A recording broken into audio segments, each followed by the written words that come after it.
Fala, meus irmãos, e aí, tudo bem?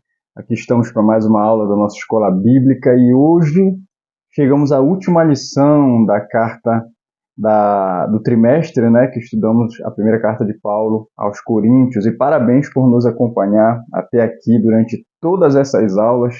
Vou até citar aqui todas as lições que a gente viu, né? Nós vimos a primeira lição, divisão e a sabedoria de Deus.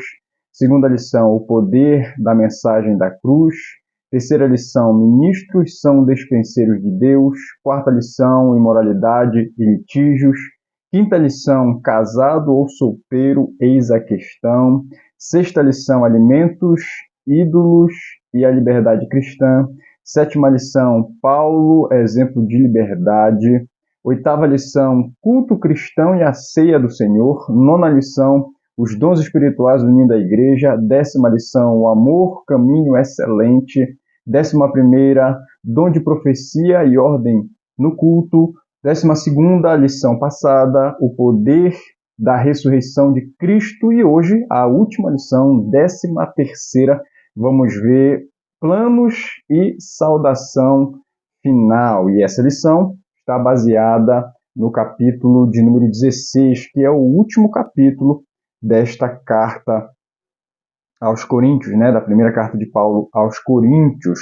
Muito obrigado por nos acompanhar até aqui, muito obrigado por ter estudado todas essas lições com a gente.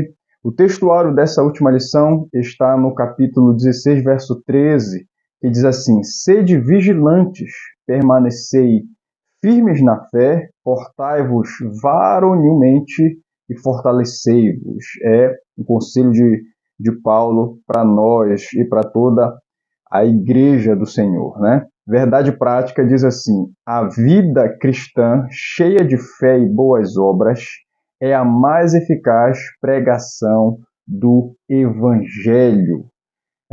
Glória a Deus. A, a nossa lição está baseada no capítulo 16, como eu disse, e é a nossa leitura bíblica também. Todo esse capítulo 16 nós vamos ler agora, tá? A minha versão é a NAA, como os irmãos já conhecem. Eu vou colocar o texto também na tela aí para você acompanhar. Vamos ler juntos? Diz assim: Quanto à coleta para os santos, façam também vocês como ordenei às igrejas da Galácia, no primeiro dia da semana. Cada um de vocês separe uma quantia conforme a sua prosperidade e vá juntando, para que não seja necessário fazer coletas quando eu for. E quando eu estiver chegado, enviarei com cartas aqueles que vocês aprovarem, para que levem a oferta de vocês a Jerusalém. Se for conveniente que eu também vá, eles irão comigo. Irei visitar vocês por ocasião da minha passagem pela Macedônia, porque devo passar pela Macedônia, e bem pode ser que eu me demore ou mesmo passe o inverno com vocês, para que vocês me encaminhem nas viagens que eu tenha de fazer. Porque não quero agora ver vocês apenas de passagem, pois espero permanecer algum tempo com vocês, se o Senhor o permitir. Mas ficarei em Éfeso até o Pentecostes, porque uma porta grande e oportuna para o trabalho se abriu para mim, e há muitos adversários. E se Timóteo for, façam tudo para que não tenha nada a temer enquanto estiver entre vocês, porque trabalha na obra do Senhor, como também eu. Portanto, que ninguém o despreze. Ajudem-no a continuar a viagem em paz, para que venha até aqui, visto que o espero com os irmãos. Quanto ao irmão Apolo, muito lhe tenho recomendado que fosse visitar vocês em companhia dos irmãos, mas ele não quis de jeito nenhum ir agora. Irá, porém, quando tiver oportunidade. Fiquem alertas, permaneçam firmes na fé, mostrem coragem, sejam fortes, façam todas as coisas com amor. E agora, irmãos, eu peço a vocês o seguinte: os membros da casa de Estéfanas são as primícias da Acaia, e eles se consagraram ao serviço dos santos. Portanto, sujeitem-se a pessoas como eles, bem como a todo aquele que é cooperador e obreiro. Alegro-me com a vinda de Estéfanas, de Fortunato e de Acaico, porque eles supriram o que faltava da parte de vocês, porque trouxeram refrigério ao meu espírito e ao de vocês também. Deem o devido reconhecimento a homens como esses. As igrejas da província da Ásia mandam saudações. Também Áquila e Priscila mandam cordiais saudações no Senhor, juntamente com a igreja que se reúne na casa deles. Todos os irmãos mandam saudações. Saúdem uns aos outros com um beijo santo. Eu, Paulo, escrevo a saudação de próprio punho. Se alguém não ama o Senhor, seja anátema. Maranata. A graça do Senhor Jesus esteja com vocês. O meu amor esteja com todos vocês em Cristo Jesus. Amém. Glória a Deus. Um tom de despedida, né? Recomendações e também um tom de despedida, esse último capítulo que nós lemos da carta de Paulo. A nossa lição ela tem 3 tópicos. O primeiro tópico fala sobre o valor da solidariedade. O segundo tópico fala sobre os projetos de Paulo. E o terceiro e último tópico vai falar sobre planos e instrução final. A nossa lição também ela tem 3 objetivos, que são, o primeiro, entender o valor da caridade entre os irmãos. Segundo objetivo, saber que o evangelho genuíno pode abrir portas e gerar contenda com o inferno. E o terceiro objetivo é incentivar os valores cristãos como o amor, igualdade e renúncia. Esses são os 3 objetivos da nossa lição, então você tem que sair daqui com isso já na sua mente, com isso na sua cabeça, tá bom? Antes de entrar na lição aqui, eu quero pedir a você o que já é de praxe. O nosso canal precisa do seu like, precisa da sua inscrição e precisa também que você, ao se inscrever, ative o sino das notificações para você ser avisado toda vez que a gente postar um vídeo novo aqui no nosso canal, tá? De segunda a sexta nós temos o oráculo do dia e aos finais de semana, no domingo, eu gravo, final de semana não, início da semana, né? Que é o primeiro dia domingo. Todo domingo eu gravo a lição da escola bíblica, que será ministrada no próximo domingo, tendo aí um espaço de uma semana para você estudar, se preparar e poder ministrar uma aula excelente lá na sua igreja para os seus irmãos. Beleza, gente? Quero dar uma notícia muito boa para vocês. Essa semana, ontem, né, a Sara, minha esposa, fez o exame, o beta, né, e a gente descobriu que ela está grávida, para a glória de Deus. Estamos muito felizes. Esse será o nosso primeiro filho, né? Estamos casados há quase 4 anos, vamos fazer 4 anos de casados. E ela ficou grávida, estou muito feliz e grato a Deus por estar vindo um bebê para aumentar a nossa família, né? Então, me sinto muito feliz por essa notícia e por essa bênção, por essa herança do Senhor, né? Que está se formando, que está a caminho. Glória a Deus por isso. Gente, vamos entrar na nossa lição. Aqui eu vou ler um pedaço da introdução. Diz assim: na terceira viagem missionária de Paulo, ele se empenhou em coletar o máximo de doações com os considerados pobres entre os santos da Igreja Mãe, em Jerusalém. O gesto foi realizado para aliviar a necessidade e o sofrimento. A realidade é que o apóstolo Paulo estava amadurecendo nas igrejas formadas por ele o valor pessoal da coleta e solidariedade entre os irmãos. E aqui, entrando já no primeiro tópico, vamos falar sobre o valor da solidariedade. E o primeiro ponto aqui fala sobre ajuda à igreja em Jerusalém. Esse primeiro ponto ele está baseado aqui no verso de número 1 até o verso de número 3. E nós vamos ler o verso 3. E quando tiver chegado, enviarei com cartas para levarem as vossas dádivas a Jerusalém, aqueles que aprovardes. O profeta Ágapo profetizou uma grande fome por todo o mundo. Isso está em Atos capítulo 11, verso 28. Ágapo era um profeta oriundo da região da Palestina que anteviu a perseguição e prisão de Paulo em Jerusalém. E isso também está em Atos capítulo 21, verso 10 e 11. Esta fome foi registrada por historiadores como Tácito, Suetônio e Flávio Joséfo. Estes relataram que houve uma grande fome que assolou o leste do Mediterrâneo por volta do ano 40 depois de Cristo. Em meio a esse caos anunciado, Paulo ergue-se para incentivar os cristãos a realizar caridades e a serem solidários. Essa crise afetou grande parte das igrejas e os irmãos menos afetados e que gozavam de melhores condições tinham o dever moral de ajudar os seus irmãos mais necessitados. Essa aqui é uma prática, não é nova, isso aqui já desde o Antigo Testamento, Deus ele sempre se preocupou, tanto que na lei está que nós devemos nos preocupar com as viúvas, com os órfãos e com os estrangeiros. Isso mostra o cuidado de Deus com aqueles que são mais necessitados. Então, tem um ditado que o meu pai sempre fala: ninguém é tão rico que não precisa de ajuda e também ninguém é tão pobre que não possa ajudar alguém.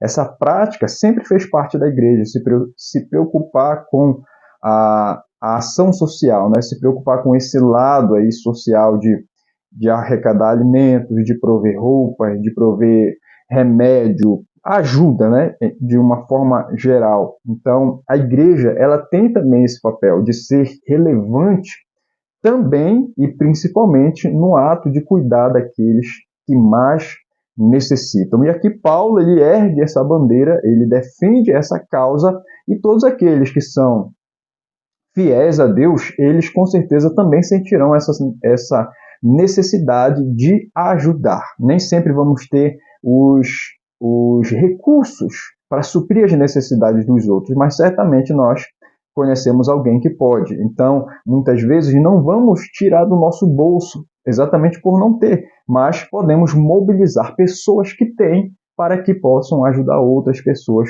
que não têm. Então, até pelo conhecimento que o Senhor tem nos concedido, nós podemos fazer ali essa intermediação, essa mediação, né, para que esses recursos eles sejam remanejados e alcancem as pessoas que mais necessitam. E aqui Paulo ele levanta essa questão e no ponto 2 nós vamos ver a urgência dessa ordem. Você vê que Paulo ele dirige uma ordem àqueles que são os seus liderados. O ponto 2 vai falar sobre a urgência dessa ordem. A urgência era tamanha que Paulo não só pede, ele praticamente ordena. Paulo sabia e reconhecia o valor da caridade. Paulo sabia o valor de ser ajudado por outrem.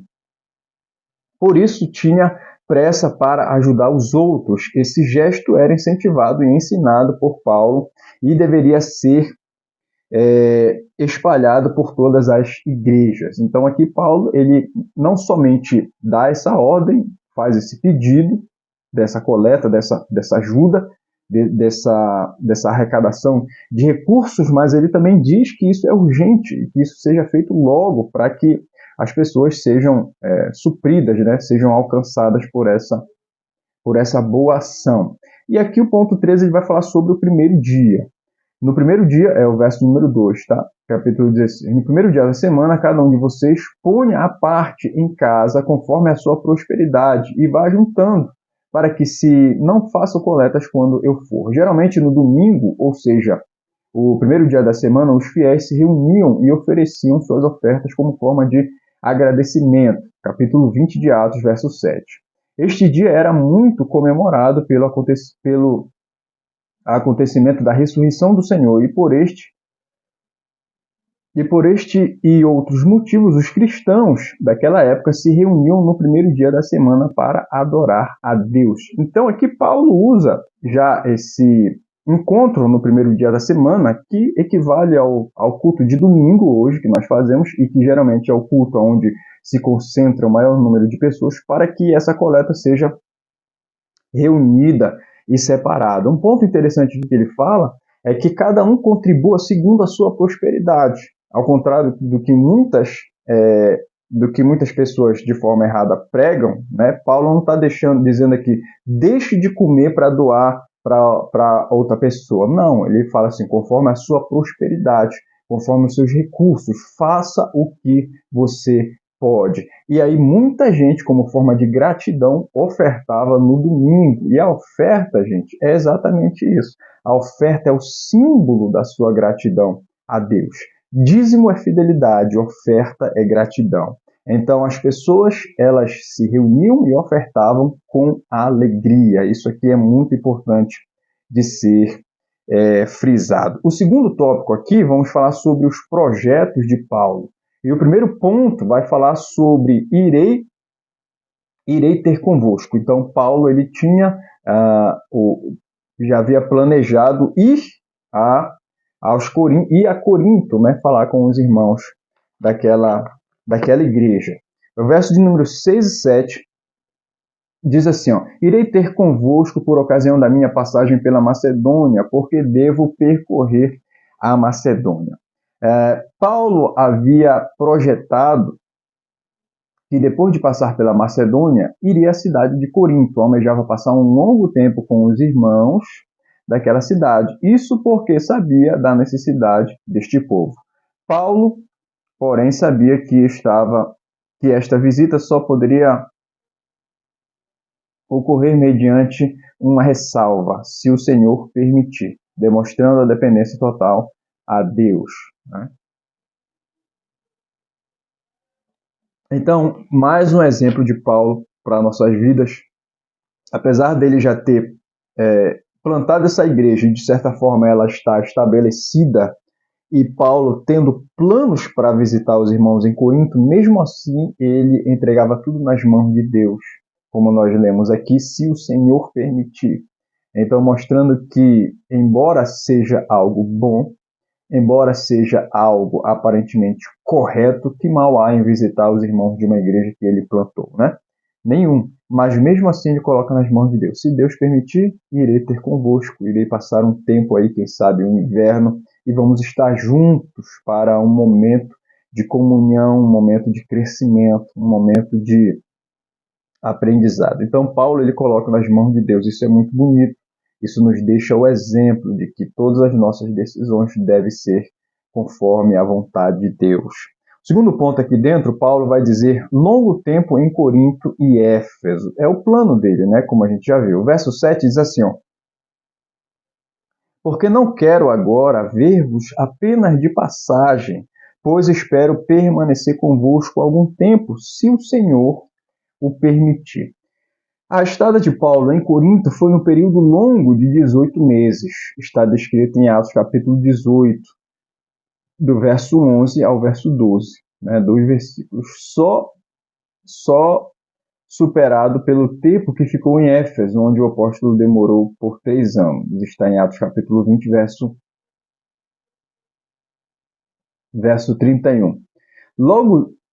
Logo isto lhe proporcionou um ministério profícuo e oportunidade de efetuar um grande trabalho, o qual prosperou, fazendo de Corinto um dos mais importantes centros cristãos da igreja primitiva. Com os cristãos de Corinto, Paulo manteve uma das mais efusivas relações epistolares, destinando a eles pelo menos 3 epístolas, uma das quais nos é desconhecida. A primeira carta aos Coríntios é a mais longa epístola de Paulo, e foi em Corinto que Paulo escreveu a carta aos Romanos e a primeira e a segunda carta aos Tessalonicenses. Então aqui mostra que Paulo passou um bom tempo em Corinto. Como a gente mencionou anteriormente, ele fez um grande trabalho fazendo com que essa igreja estivesse estruturada. No decorrer da carta de Paulo aos Coríntios, nós vamos identificar algumas dificuldades da igreja e que Paulo vai, escrevendo a primeira carta, sanar esses problemas e, além do mais, ele vai permanecer um bom tempo lá, resolvendo essas questões, fazendo com que esses irmãos amadureçam ao ponto de ser um centro muito importante na época da igreja primitiva, onde os irmãos tinham a oportunidade de recorrer aos coríntios para ser ajudado de forma financeira e também de forma espiritual, com o conhecimento, com a sabedoria. Então, Paulo fez um trabalho excelente. E a história vai mostrar que pelo menos 3 cartas ele escreveu à igreja em Corinto. 2 delas nós temos registro na Bíblia e outra é desconhecido. Né? É o que esse comentário nos mostra. O terceiro ponto, Paulo vai mencionar sobre uma grande porta que se abriu, uma grande oportunidade, é o verso de número 9. Diz assim, porque uma porta grande e oportuna para o trabalho se me abriu e há muitos adversários. Uma grande porta se refere aos grandes feitos de Deus através das viagens missionárias de Paulo, principalmente na terceira viagem, conforme Atos 19. Um desses feitos está registrado em Atos 19, quando Paulo impôs as mãos sobre alguns dos moradores de Éfeso e estes foram batizados no Espírito Santo e falaram em outras línguas como parte do povo de Éfeso aceitara a Cristo como Salvador. Houve grande revolta dos adoradores da deusa Diana, os ourives, fabricantes de imagens, foram esses grandes adversários que se levantaram contra Paulo e o evangelho de Jesus que estava sendo anunciado na cidade de Éfeso, conforme está em Atos capítulo 19. Você lê todo o capítulo 19 de Atos, você vai entender a descrição dessa ocasião onde Paulo menciona isso. Mas uma coisa interessante que podemos ressaltar aqui é que Paulo ele enxerga as oportunidades, Paulo enxerga uma grande oportunidade de pregar o evangelho e mesmo tendo dificuldades e tendo adversários, ele não recua e nem retrocede, mas ele avança pela fé, ele vai adiante para executar a missão, para executar a obra a qual lhe foi confiada. Então, algo muito importante na nossa carreira é você identificar as oportunidades que Deus está lhe concedendo e avançar, mesmo tendo dificuldades e adversários. Muita gente acha que, por ser vontade de Deus, algo, você não vai encontrar dificuldades. Se for da vontade de Deus, vai dar tudo certo e nada vai te atrapalhar. Não. Aqui Paulo mostra que é uma oportunidade, que é da vontade de Deus, e ele vai enfrentar, sim, dificuldades, vai enfrentar adversários, mas ele precisa sobrepor a tudo isso e avançar. É o que Paulo nos deixa de exemplo aqui. Então, aqui nós vamos finalizar o segundo tópico, indo para o terceiro e último tópico da nossa lição, que vai falar sobre planos e instrução final. E o primeiro ponto do último tópico é vigiar e permanecer firme.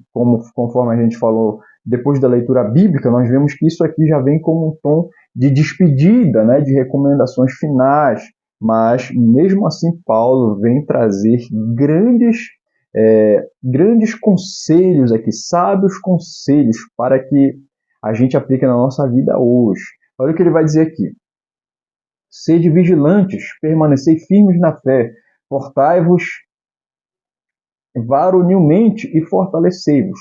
Paulo recomenda ao povo de Corinto que permaneça vigilante e firme. Nos tempos bíblicos, o termo vigiar tinha muita relevância. A expressão vigiar significa literalmente manter a luz acesa. Jesus afirma que somos a luz do mundo. E nestes momentos difíceis nos quais as trevas têm se alastrado por toda parte, temos que nos erguer como luz. Isso aqui é muito relevante, é muito importante. Todos os cristãos precisam entender isso aqui e precisam aplicar isso à sua vida. Sede vigilantes, permanecer firmes. Então, 2 coisas importantes, a vigilância e a firmeza. Permaneçam firmes, mantenha a postura, seja firme ali na sua decisão como crente, na sua vida de fé. Ele fala, permanecei firmes na fé, portai-vos varonilmente, fortalecei-vos. Então, nós podemos observar aqui que não há espaço para moleza, não há espaço para ociosidade. Paulo ele nos chama à atividade, nos chama a estar alertas. E isso que ele menciona aqui nesse primeiro ponto do terceiro tópico. O segundo ponto aqui, ele fala fazer tudo com amor. O amor é a parte fundamental para o serviço na obra do Senhor. Nenhum serviço para Deus deve ser realizado por imposição ou qualquer outra motivação que não seja o amor. O próprio Paulo já havia falado que, se não tivesse amor, nada aproveitaria. Então, algo muito, muito, muito importante aqui é o dom do amor, como Paulo menciona aqui. Façam tudo por amor. Isso aqui é relevante, irmãos, porque não tem a ver com a quantidade, não tem a ver com o quanto eu faço, mas tem a ver sim com a qualidade. E só alcança um nível de qualidade aceito por Deus se a motivação for o amor. Se a motivação for qualquer outra coisa, peso na consciência, vaidade, qualquer outra coisa, irmãos, até um desejo egoísta, muitas vezes as pessoas fazem as coisas não por amor, mas apenas para se sentir bem, para se sentir em paz. E isso não é certo. A motivação deve ser o amor. A causa motivacional com que você vai louvar, ofertar, limpar a igreja, pregar, evangelizar, discipular, levar uma cesta de alimentos, qualquer coisa que você vá fazer para Deus na igreja, fora da igreja, qualquer coisa na sua vida precisa ser motivado pelo amor. O amor, como a gente viu aqui na carta de Paulo, é o vínculo da perfeição. As coisas feitas com amor, elas são proveitosas e são produtivas. Por isso ele fala aqui, fazer tudo com amor. Então, nós precisamos levar isso em máxima consideração para que a gente possa trabalhar de forma correta. Trabalhar fazendo o que agrada a Deus. E o último ponto aqui é o ósculo santo e maranata. Nos dias atuais é comum saudarmos uns aos outros com um aperto de mão, com abraços. Naqueles tempos, porém, o gesto comum de saudação era o ósculo santo, literalmente um beijo no rosto. Esse exemplo foi usado na parábola do filho pródigo. A Bíblia diz que o pai, correndo, abraçou e beijou. E atualmente nós usamos o aperto de mãos, dizendo a paz do Senhor. Então aqui Paulo fala que nós devemos sempre cumprimentar as pessoas com o ósculo santo, que era o costume da época, o beijo no rosto ou na testa, e isso simbolizava a comunhão, simbolizava o afeto com o seu irmão.